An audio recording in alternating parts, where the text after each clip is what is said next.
Who is Tina Nelms?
Who is Tina Nelms?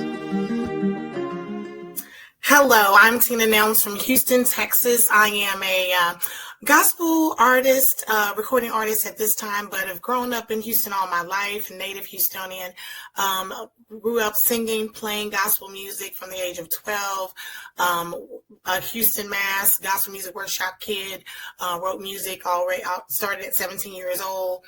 Presented at the gospel music workshop, and then just went on playing for churches, my gospel choir in the university, and continuing to write music throughout the years. Decided to go ahead and be an artist in the last 4 or 5 years.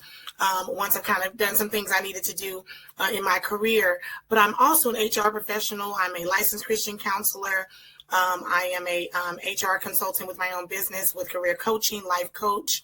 I have a bachelor's degree in education, a master's in Christian seminary, and a master's in HR management. So very well-rounded, try to keep myself in a lot of areas where I can be a vessel and an instrument to be a treasure and a blessing, which I have a show called Treasures and Blessing that streams on Roku. But definitely want to be a treasure and a blessing to the people. That's Tina Nelms. That's all I can say.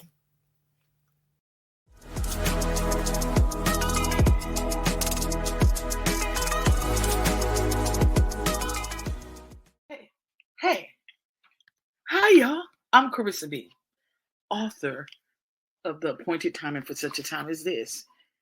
You need to go out and get this book. This can help you on the journey, step by step. Go to Amazon and purchase one, and also go to Amazon Kindle and get one as well.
Get you down.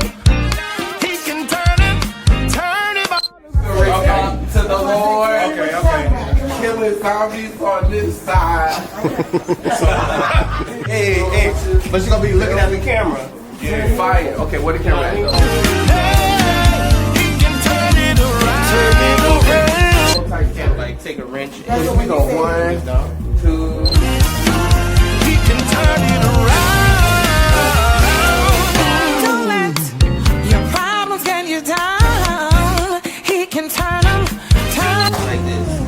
Camera gonna be moving this, gonna show Libra singing this part. Great or small, he can solve them all.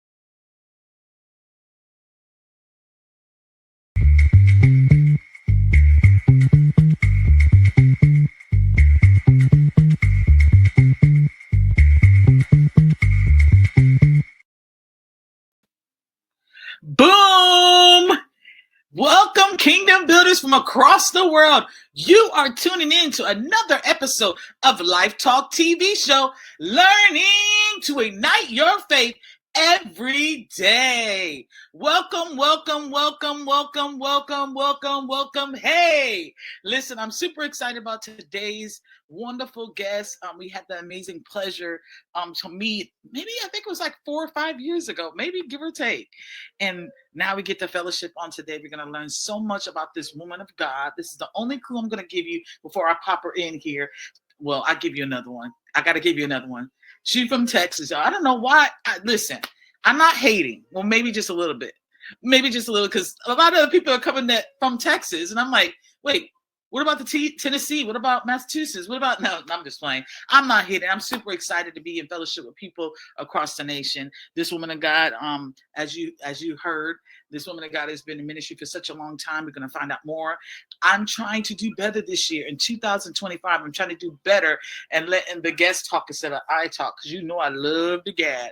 But on that note, listen, before we even get started, we got to go before the throne of grace. Would not even do anything without inviting the King, the Messiah, into the place that you're in, where I'm at, in the mighty name of Jesus. Gracious Father, we thank you for this moment. We thank you for this time, and forever grateful to be a servant.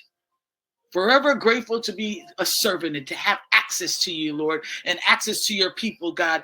Thank you for allowing us to do what we do, God, to spread the good news and encourage and cultivate, empower, my God. And Shabbat. Thank you, Jesus, Lord.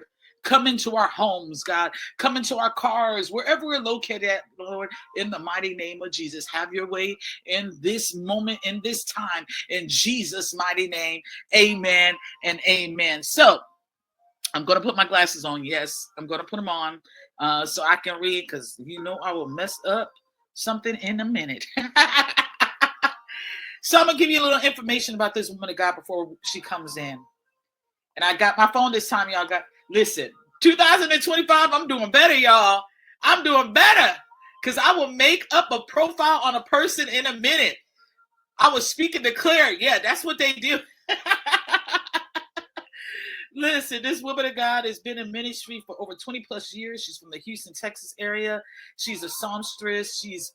Man, I want her to tell it all, because she does a lot. Her mantle is full of gifts and talents. Very, very, very, I'm just going to say educated. And I don't know about you, but I'm a woman and I believe in education, lifetime learner. And I don't know about anybody else, but I tell you what, in today's society, I'm going to say this. In today's society, we as women, we need to empower ourselves and encourage ourselves to do all that we can do. And it's okay to have multitudes of gifts and talents and careers.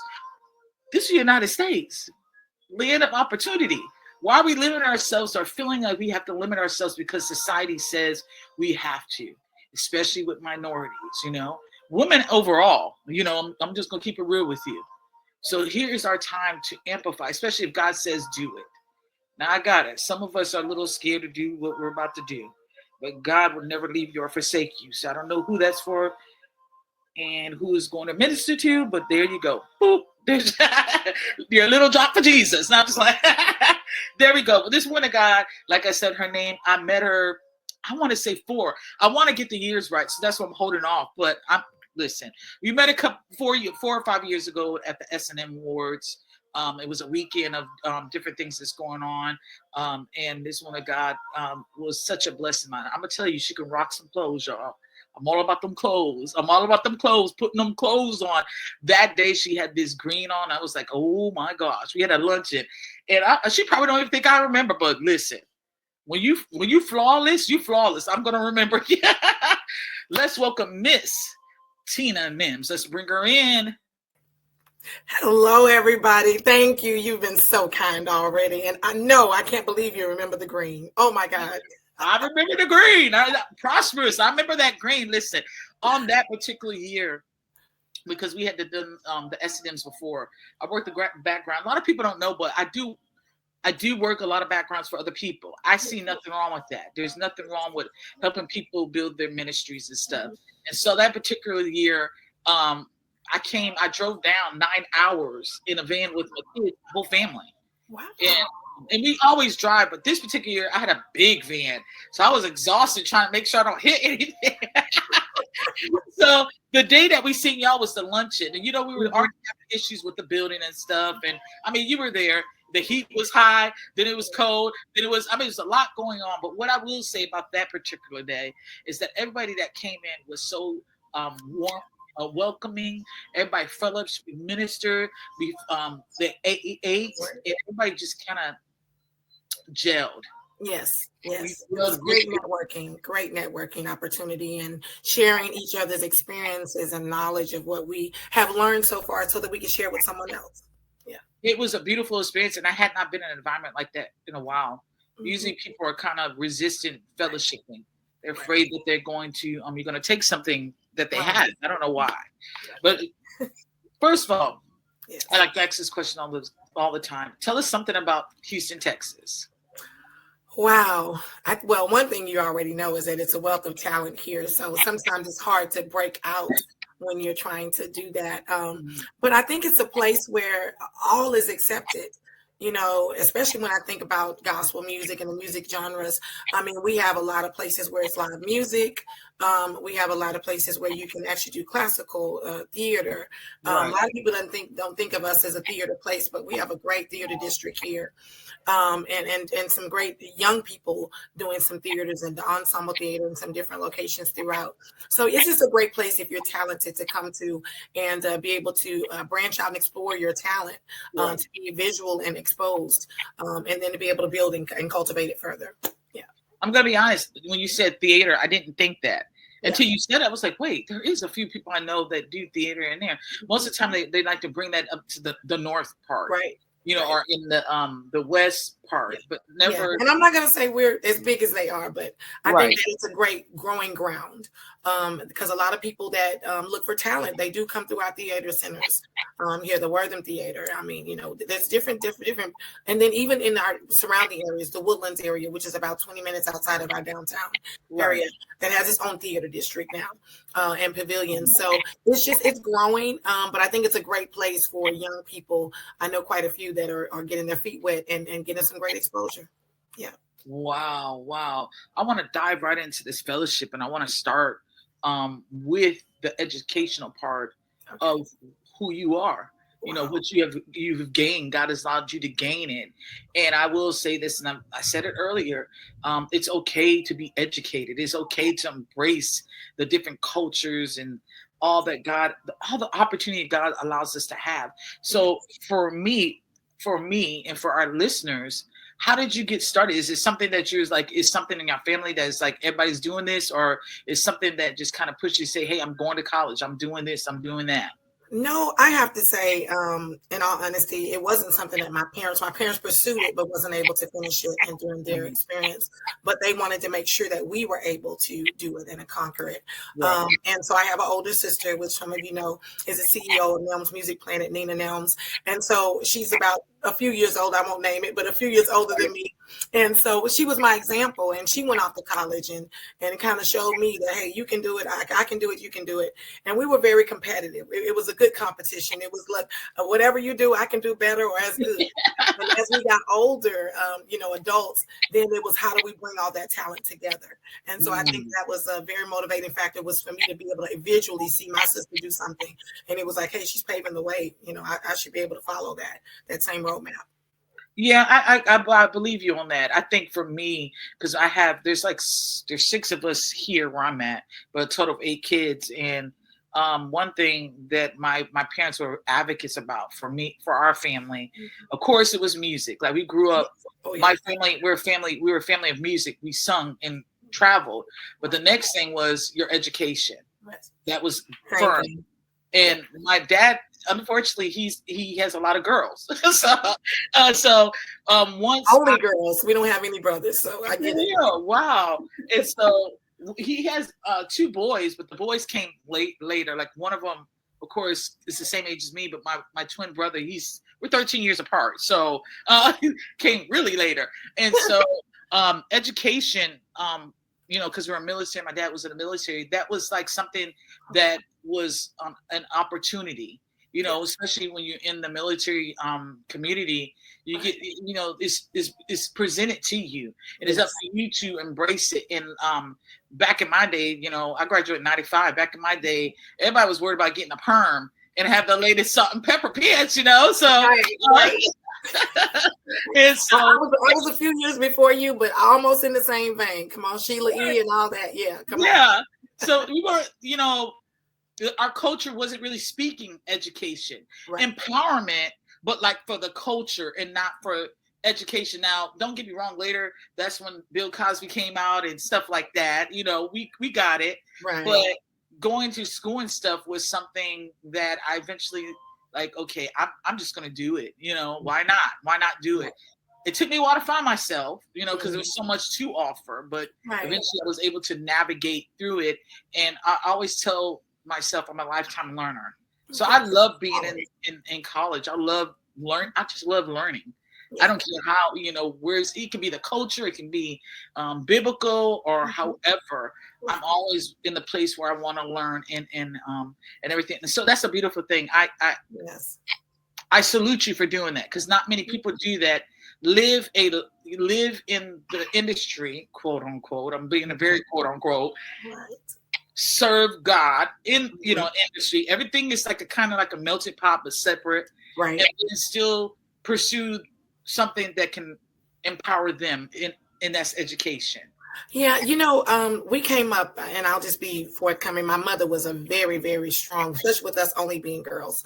Her thing was that she wanted to present us in a way that we could prepare and take care of ourselves. Right. And in order to best do that, she knew education was the way. So she was such an advocate of making sure that, hey, go out there. There's nothing that you can't do, nothing that you can't be. Don't let anybody tell you can't. Get in the room. Don't always walk in the room as though you're already arrived. You got to get in the corner and work your way out and learn. And so that's that mentality that we had was, be strong. You can be strong, but you can still learn to be submissive and know your role from the Christian way and living. But be strong in the corporate field so that you are representing yourself well and also your culture well, because you as a Black female was representing a culture of women to open the door for the next generation. And so that was kind of the mindset we took on. And so I'm a life learner as well. I didn't get it back to back to back. I got my bachelor's degree and came out and worked for almost 8 or 9 years. Then got my master's degree in HR management. And then about 3 or 4 years later, went back. I enjoyed school, enjoyed college, the experience, and went back. And I wanted just for myself.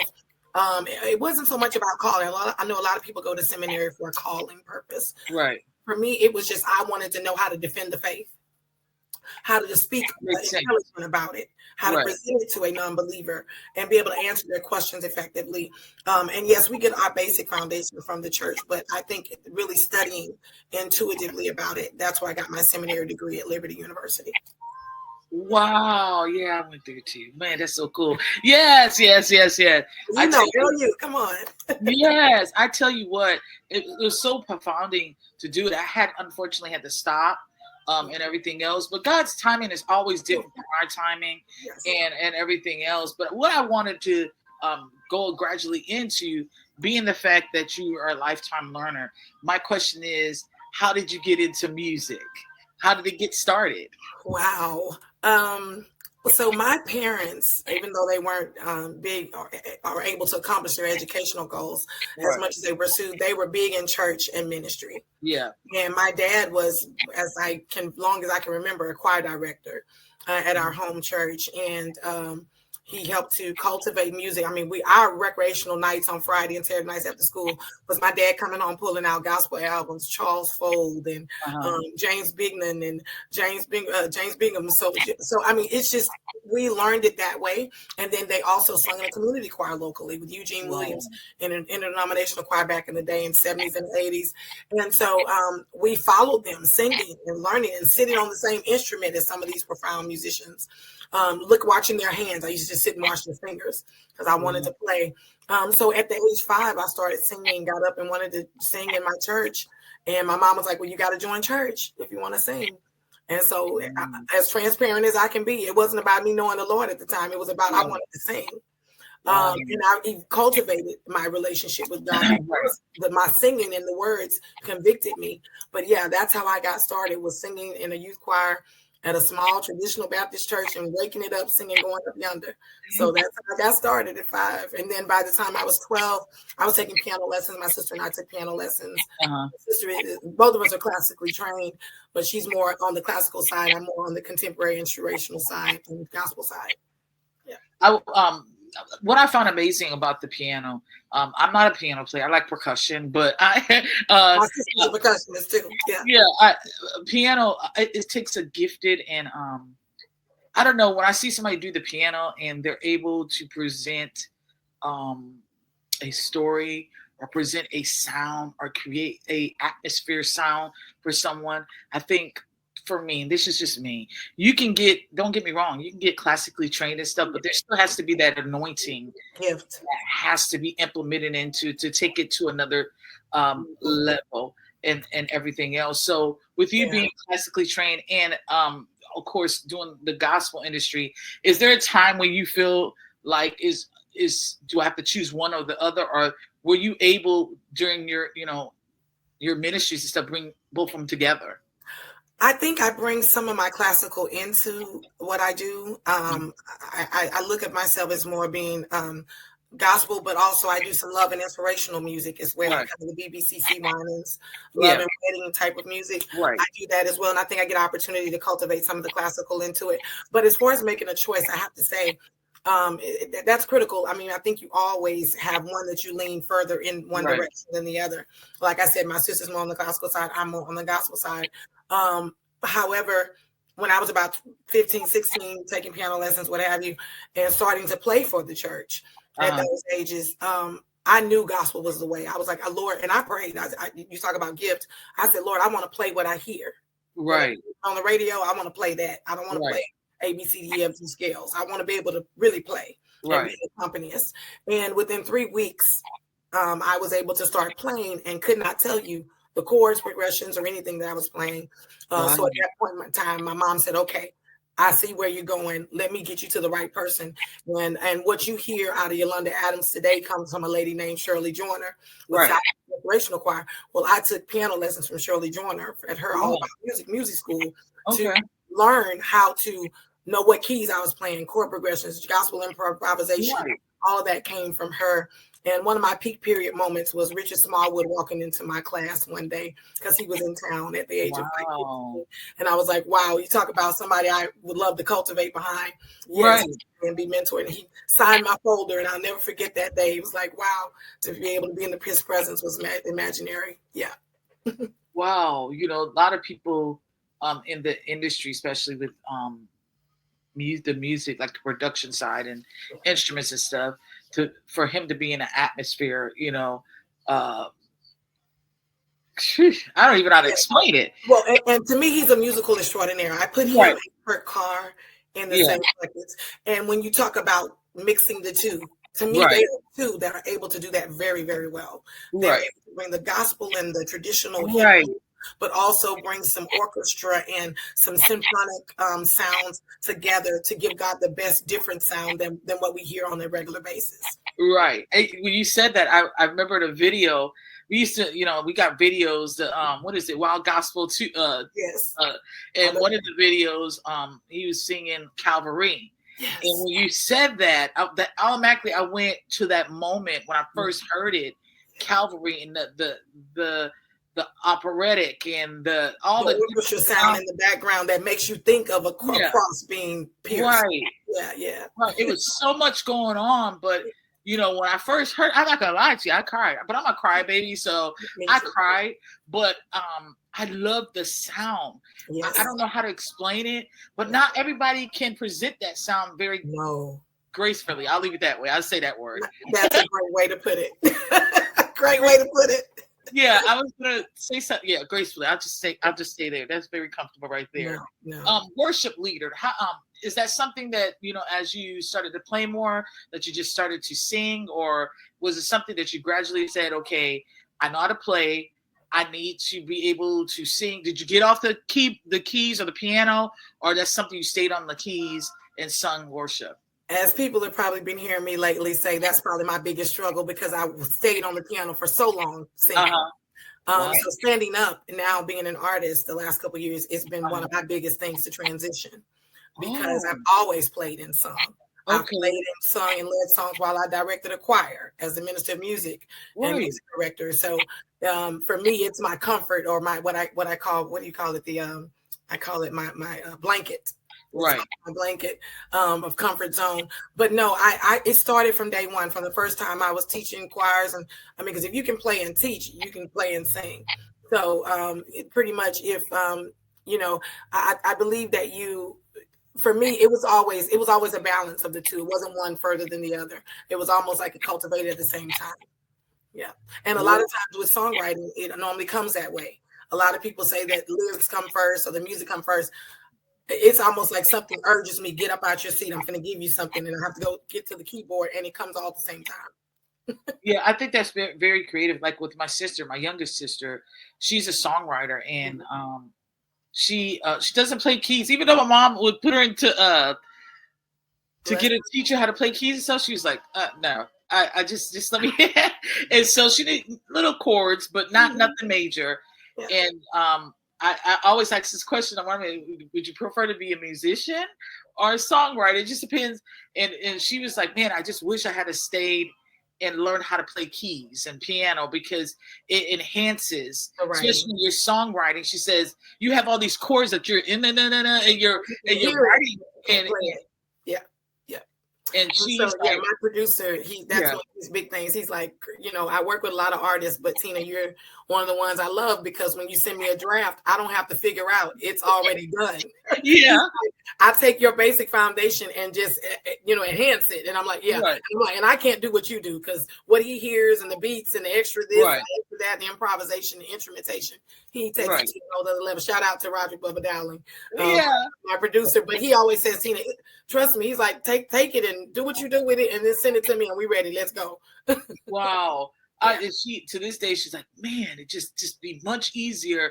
But now we got to start from here, and then they got to write the chords because she never learned how to read music, not real good. So then even my brother, he learned to read music, but he also knows by just hearing. So they're calling out 2, 3, and I'm like, what?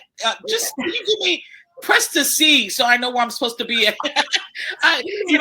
Give me my note. Yeah, I all this other stuff I just don't. But that just tells you the dynamics of growth. So much to it that people they take for granted. I was talking to some other musicians a couple of days ago, and someone said, yeah, because it was somebody that was turning around trying to tell them how to do what they do, but they couldn't play. Right. And we were making a joke about it. I said, oh, he was giving you instruction. And the guy said, yeah, I just smile and laugh because they don't realize how much goes into what we do. That's true. The theory, the timing, signature, the notes, the chord progressions, the call outs, all of that is happening while people are performing. All that's happening. And a lot of people think, oh, they're just up and singing. It's so much more going on in the mind. I'd be like, just give me my note. And y'all got it from here. Just give me my note and we can take it from here. And that's how I used to do it. Even when I led, I was like, okay, give me the note. What you want me to do? Yeah. And just take it for that because I just didn't. And it, like I said, it just all went back to when we were singing. Of course, like I said, me and my siblings, some of my siblings are 13 years apart. When we first started singing, we were the different notes because we sung a cappella.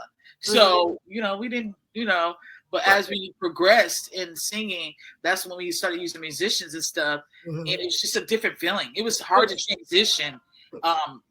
Very hard to transition and everything else. So what we did, because I didn't know how to professionally, I don't know how to read notes or anything. So my dad would just play, like you say, put that record on and said, find your note, or what you hear. And that's what we sung. We didn't have the, But that's a gift within itself though, Chris, because we as African-American people, we have that something. I always say it's something that I know her, to be able to turn something on and say, okay, find your note. For the most, I would say probably 75% of our community are able to listen to something and hear our parts, which right now the churches are doing. They're sending you a playlist and saying, come to rehearsals. They're not teaching a lot of parts from scratch. You're learning your parts because 75% of our community are able to do that. There are a lot of other nationalities cannot do that. Even classically trained, they're having to literally either see it on a page or hear it.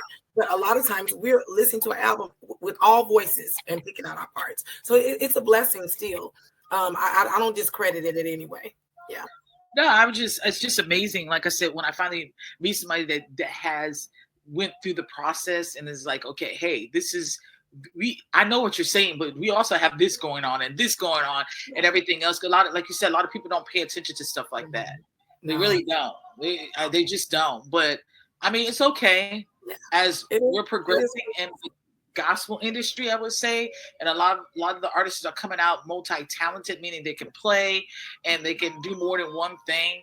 Is bringing awareness of how important it is to learn I won't even say the industry, your gift or your talent. Diversify your skills. Yes. Yeah. And so I think especially with the colleges and stuff they have out, they have more colleges that and everything is so online now. When I was going, I have a minor in music education, and when I was going, you had to go and spend time in the piano lab and in the choir lab, and I sung German in college as well. So you had to experience that in person. Now it's so where you can take classes online and virtually, and production school classes. They didn't have those when I was in college in my years. So I'm telling my age, but that's okay. I'm grateful for God. Hey, I'll be a wonderful new number on Saturday, and I'm grateful. Wow. Well, first of all, happy birthday. Thank you. I'm excited for you. There ain't nothing wrong with that. I always say we are beautifully seasoned. There you go. Growing gracefully. That's it. And so I want to get into your music now. Okay. I want to get into the sound that you're releasing. You have released, and what are you about to release now? So tell us, I don't want to say the history. Tell us, we'll just do last year. From last year, no, let's do 2 years ago. I'll do 2. Okay. Maybe I'll do 5. Listen, I'm going to do 5. 5 years ago. 5 years ago. We do the 5-year thing. Okay. 5 years ago to now, your sound. What was your sound like when you first started, or 5 years ago until now? I always say being a worship leader in church, musician in church, and then being an artist is 2 different things. Thank you. And everybody that think you're a worship leader and a singer at church, don't automatically assume, because I see them doing it, I can do it. Right. It's a different ball game. Right. Different stage, different platform, different all that. So for me, I was coming out of doing that for 20-something, 30 years. Right. So yes, I knew that I had done, stage and other things in college, but I had not cultivated that because I had been on my career and corporate side for so long. I didn't really focus on it, but I knew I wanted to do it. And after I got my son, graduated college, then I said, okay, I'm ready. I'm ready to really devote my time. So I think for me, it was transitioning from that church sound to a sound that still has the same message, same conviction, but more marketable and PR related, because the industry, it is business. What you say? Okay, and I have to stress that it is business. And I hear, even right now, I have people that ask me, when are you going to do this song from 20 years ago that you wrote? When are you going to do this song? And I'm like, it's coming, but I've got to expand my exposure so that when I do try to deliver that, it's listened to. Because if it's not, and no one is listening to what I have now that is, marketable and more vibe, because we're into this vibe now in the gospel industry. I want to have something that I can bounce my head to, but also be convicted and get the words and the message. So I think for me, it's making that transition from that church sound to strategic business marketing as an artist. There is a true difference. However, I will state this very, very strongly. But I've never wanted to lose my conviction in the reason why and the reason I got into it. And there's a thin line between that. You got to really make sure my message is pure to who I'm singing it to. My purpose is why I'm doing it, but it's a business and I got to make it marketable so it will be heard. Right. Yeah. I get you. Listen, I was just about to say that, y'all. It's a difference. Yeah. I promise you not. We coming from a cappella, right? Like singing in churches and just kind of I would say freestyling it. If we want to. And then when we became national recording artists, I was like, what is this? Like we were so untrained, but not just not prepared. Just completely not. We just weren't prepared. Yeah. Business wise, didn't know. What do you mean marketable? What's wrong with what we got on? You know, come on. You know, what is wrong with the way we look? I didn't know we had to do all this. Everything was just so like throw in the face, like do this, do that, do this. And for some of my sisters, they just weren't having it. They were like, what I'm not going to do is take away from who I've been created to be, and that I'm a worshiper or this, whatever they sound they like. Right. And it became a weight for them after a while. The traveling and going here, people telling you only got 5 minutes, you can't worship. Come on. Song is, and all the track ends. That's it. That's it. No ministry. No, just bring a track. What? Track. Make sure the track. Play. Yeah. And let me tell you that story. And I don't mean to cut you off. No, go on. That story. I play, and so that's automatic. Of course, my comfort zone. Right. But the first thing they say was, "Well, that's cute, but our instruments are in a pit. They won't see you. Right. You're gonna have to stand up on this stage, and you got 5 minutes." Wow, I've heard some crazy stuff when we were doing it, and some of my sisters just not having it. And so what happened eventually, they were like, no, I'd rather just do something else. And so that's what I was saying. You have to know who you are. You have to know. So when you mentioned about the market and having to, make it marketable, I got what you're saying. Yeah. And you're not taking away from that is kingdom. No, you're just saying that it is a separation. People say it's not, but I always tell people it is. You're going to have to, because what will happen is you be forsaking God. You don't even realize you're doing it. Because they'll make you feel like, okay, no, well, if you just do it, it's going to just a little entertain. Yeah. Or can you move a little more? Or, can you get some background dancers? Or, I tell anybody, I'm a Yolanda Adams, CC minus stand flat foot and sing. I'm not much of a dancer, much of a mover. I'm going to move a little bit if I feel it. I'm a person, I'm going to be authentic to who I am. Yeah. If you can market that, which is my prayer, that I'm good enough that you can market that, then let's do it. Right. Or you want to make a few tweaks, maybe, long as they're within a certain scope. Right. But don't ask too much that's not God ordained. It probably ain't happening for me. Right. So knowing the fact that you have to separate them, knowing the fact that you had to make the marketing versus this and everything else. Would you say that your journey has been a little bit different than others that you've seen, or anybody you've talked to in the industry? It's like, wait, my journey's kind of been different. A little bit. And the one reason that I have to give full credit, I probably wouldn't be where I am if it wasn't for my sister being on my sister's label. Wow. Having that openness. One of the things that she, prides herself on with the label is to let the artists be themselves. Now, do we have to put a strategy together and make it marketable and do certain things? Yes. But again, like I just said, there's certain things I'm going to do and certain things I'm not going to do. Right. And that's not going to deviate. Well, most labels are not going to let you do that. They're not going to put their money behind you. They're not going to push you. They're not going to, allow you that bandwidth to make those decisions. Right. So that's why I make that remark that I probably would not be as far as I am if it wasn't for that, because most labels probably would have said, well, no, we're not going to be able to function with you under those terms. Yeah, I agree with you. I'm grateful to God for the opportunity. But all that had to happen in timing. I mean, we always say we're probably 25 years later than what we plan to be, but we did our careers, and now our careers are in a place where they can support us doing what we're doing. Yeah. Let's be free and make good decisions. Right. Good quality decisions instead of trying to compromise our belief system on it. And that's a beautiful journey. Because I tell you what, there's some people I've talked to on this show, and the journey they have spoken about is like, questionable.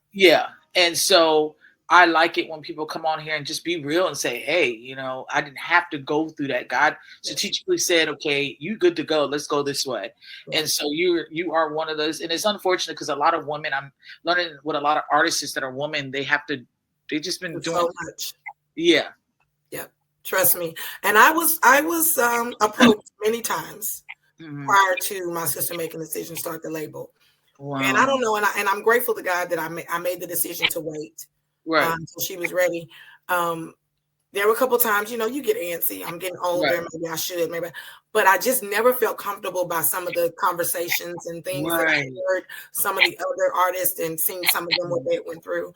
And I was like, I just don't want to be in a situation where I have to make a decision on my own morals and beliefs of what I want to do. Right. And I think that's where, with me and my sister, I could truly say that I think that's where it kind of went wrong, because the industry, you look at, married, single, they don't even care no more. And they see a group of female, okay, and it be some crazy stuff. Listen, I ain't gonna even get into it, but read between the lines, people. Okay, thank you.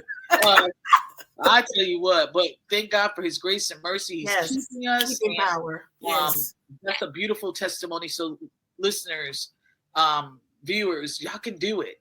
Trust God in the process. I feel like you have to rush to do something that God might not say. This is not the season yet. And I am a living witness that if someone would have told me that it would be happening now in my life, I probably would have told them, oh no, I probably would have given up by then. Wow. But I kept pressing, and kept waiting for God to say, yes, now it's time to move. And unfortunately, it's in my later years. And I mean, I'm in my 50s, and I'm glad to say. And I'm grateful to God that He's still using me and sustaining me in a way. And my mantra is, don't give up. I wrote a song, and I know you've heard it, My Faith in My Fight. Right. And My Faith in My Fight is about you knowing that God put something in you that the audience in the world needs to hear. And nobody else can deliver it. There's someone waiting on you to deliver it. You just got to press your way through enough until I give you the opportunity to share it. Wow. Yeah. May 2024. I hope I got the right month. You came out with more music, and here it is right here. Yes. Excited about it. Yes. These colors, y'all. I don't know. I'm a color person, so when I see color, it catches me. I'm like, oh, what they doing? Yes, we wanted it to be in your face and just likable and colorful and attractive. Yes. Yeah. PR marketing. Yes, I love it. I was able to fellowship with Mr. Thomas, and I loved it. His colors. I was telling him, I said, "Man, this green is everything." You came out here with, yes. Put it on. Tell us about the sound. Tell us what's going on this journey. So we had the pleasure. Our label met with Musgrove Distribution, who connected us with Molly Music. We were getting ready to go on tour and open up for him. He's as everybody know, extraordinary himself. Right. Very urban contemporary gospel, but definitely still conviction. You will not leave thinking you have not been in God's presence with him. Right. And so when we started talking about going on tour, some kind of way they started talking about, well, it'd be great if we could do like a song together, a collab or something. And he said, okay, well, if you got some music, send them to me. And my sister was like, okay, you're the songwriter. Come on, what you got? And so I was like, it took me a couple of days, maybe 2 or 3 days. And I wrote about 5 or 6 songs, and I always kind of bounce things off my producer. And he unfortunately came from Georgia too. So he's familiar with Molly. And we picked the best 2 songs that we could. We pitched it to him, and I was a little nervous, of course, that he was going to come back and say, nah, I'll write something. Don't worry about it. Right. But he came back and he told my sister and the team, he said, hey, I'm having a problem picking a song. And my sister was like, uh-oh, okay, what's the problem? He said, I like both of them. Right. Wow. And so we picked Turn It Around. He really liked that one, the groove. And for me, writing that one, even though it was for all of us, I just feel like no matter where I am in my career, life, where Leroy is in his life and career, family, and and Molly on his journey where he's further along than us. No matter where we are, God can turn it around. No matter what you see before you today, God can turn it around. So God gave me the blessing to write the song, and definitely for us to come together and collab and put our different creativity with it and sound and gel it together. And the producer, Roger Bubba Dowling, put his stamp on it and got the horns and everything on there. And it is a vibe that you can listen to, be encouraged, but also it's attractive to just say, hey, I'm enjoying the music. Yeah. Wow. And y'all are going to be able to see the video and some behind the scenes of that as well. So y'all listen, y'all got to stay so you can see it. Yes. Don't leave, because I tell you what, it was really good. I peeked. I did. I peeked. The behind the scenes, I peeked. But I want to. What'd you say? I'm sorry. No, I just said, come on behind the scenes. Yes, it's intriguing, but to me, I'm getting excited because the video does release this Friday on the 17th of January. So be on the lookout on all different streaming platforms. We're going to have it out there, and our link at nelmsmusicplanet.com. You can catch us there. But yes, it's coming this Friday, January 17th, day before my birthday. That's what I was about to ask you, and then I was going to throw this one out. Bam, this is coming up for you as well. Yes. We just actually this past weekend it aired on Saturday and Sunday. We were there, did turn it around there, but we also did some of our original music. Leroy Thomas and myself did our own original music as well. So we're just grateful. That was my second time being with Bobby Jones and the team, and he's just such a phenomenal person in the industry, and a wealth of knowledge, and hilarious. I mean, just comical. Anybody that has ever been around him, you know he's comical. But it was Leroy's first time, so it was great for all of us to experience that, and then also for Molly to be there and do some of his original music as well. So it was a great event, and you can catch that on VTV or on Dish Network. So it was out this weekend. I tell you what, at least I didn't know y'all were in the Tennessee area, because we could have went. And everything else, we're like maybe 30 to 45 minutes away. Oh, so we do a lot of stuff in Nashville and stuff. So I didn't know about it. I gotta make sure next time, because we're in Tennessee for some reason a lot. So whenever I'm there, I'm gonna have to ping you on, let you all know, hey, fam. Yes. Is this is not the end of your tour, is it? Y'all still picking up dates and stuff, so, right? No, actually, we ended in November. Was our last date, which that was aired in October, and they presented it this past weekend. And so the video is the culmination of everything that we're doing with Turn It Around. Now we'll still be going around and singing it, but I mean the tour that we did for that year is done. We're looking at some other dates and things that are coming up. I know we're going to be on the SOAR Awards. We'll be doing the Turn It Around there. So we'll be doing that on the TV taping that's coming out in Chicago in March. So definitely some more opportunities that are coming. But as far as the tour, that was done in November. I was just about to ask you, what's coming up for y'all with this? I know y'all trying to push it more and everything else. The marketing task is pretty awesome. I know I'm gonna be real with you. A lot of times when we market, especially once we market it for a while, we kind of like, okay, what's next? Yeah. But I like y'all grind on how you're like, okay, let's continue to let's see how far we can go with this. Yes. Let's see how far we can go with this. So I commend you for that, because a lot of teams are like, okay, what we doing next? Yeah. It's the new year, let's go. You know. And to be honest with you, I mean, it's kind of dual-fold, because we're learning. You know, every year we're trying to change our strategy. Right. Last year was touring. This year we're going to do some touring and some showcases and things like that. But we're also looking at different opportunities at different churches, individually, like Sunday mornings, and opportunities for that, where we can expand the reach. But Leroy and myself, we also have new music coming in the first quarter or so of this first year. So it's not like we're just focused on that, but we don't want to give up on. We think that message and that song definitely has not outlived its tenure at this point. We think it at least got another year or so life to push it, because it's really done well. You know, Molly's exposure and reach as well, and being added to that, and then just the song itself. I think the message, no matter year, what year, what month, God's turning around every day. So I love it. And I was just about to actually, are you gonna have any?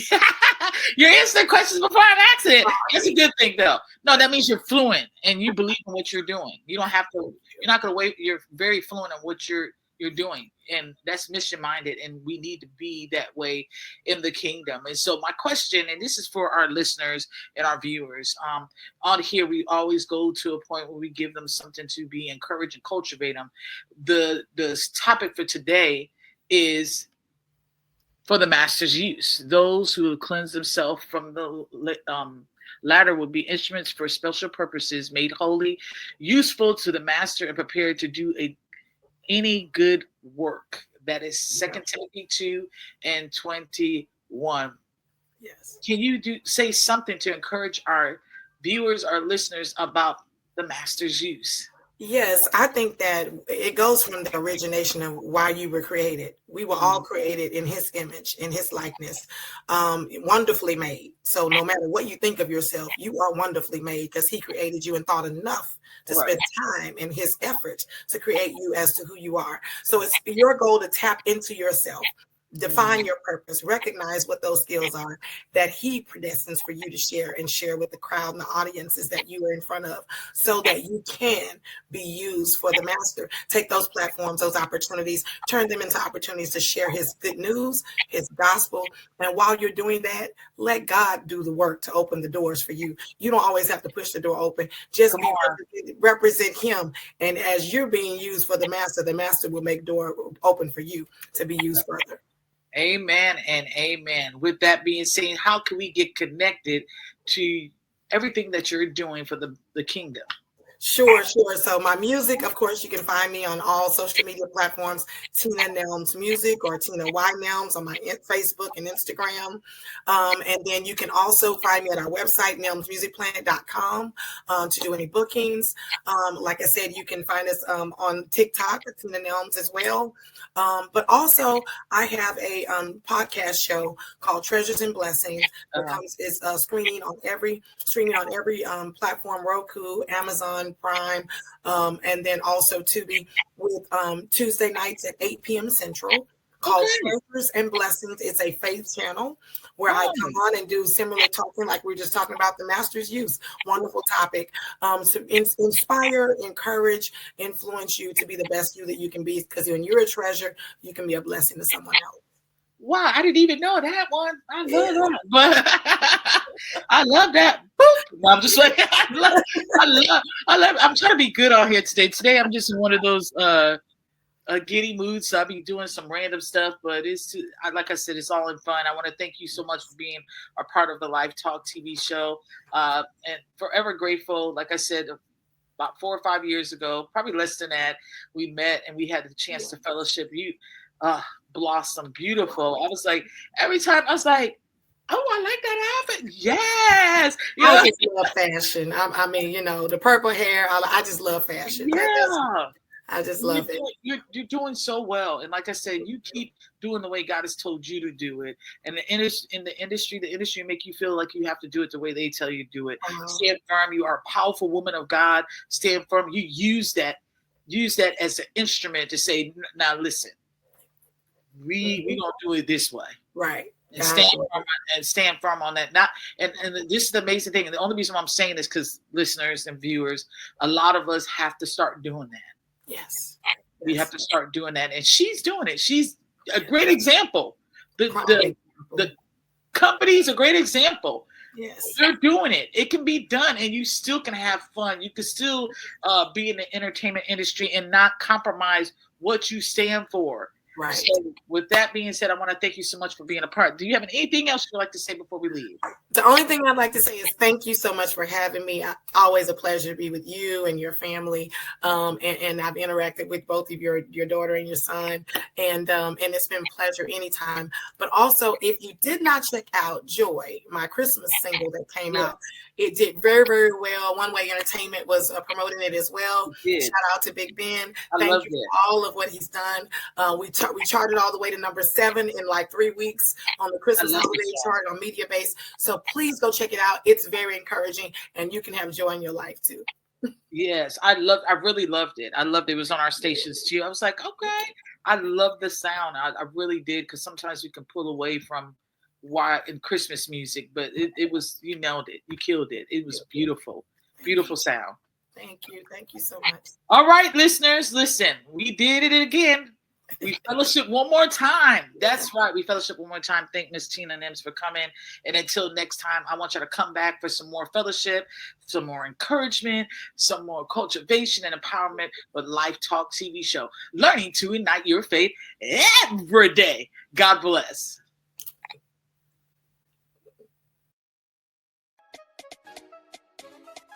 Thank you for being a part of Life Talk TV show. We would love for you to connect with us. You can connect with me on Facebook, Christ-like or Prophetess Carissa Bean. Instagram, officially Carissa Bean. My website, CarissaLB.com. And of course, TikTok. officially Carissa Bean. We would love to fellowship with you. God bless.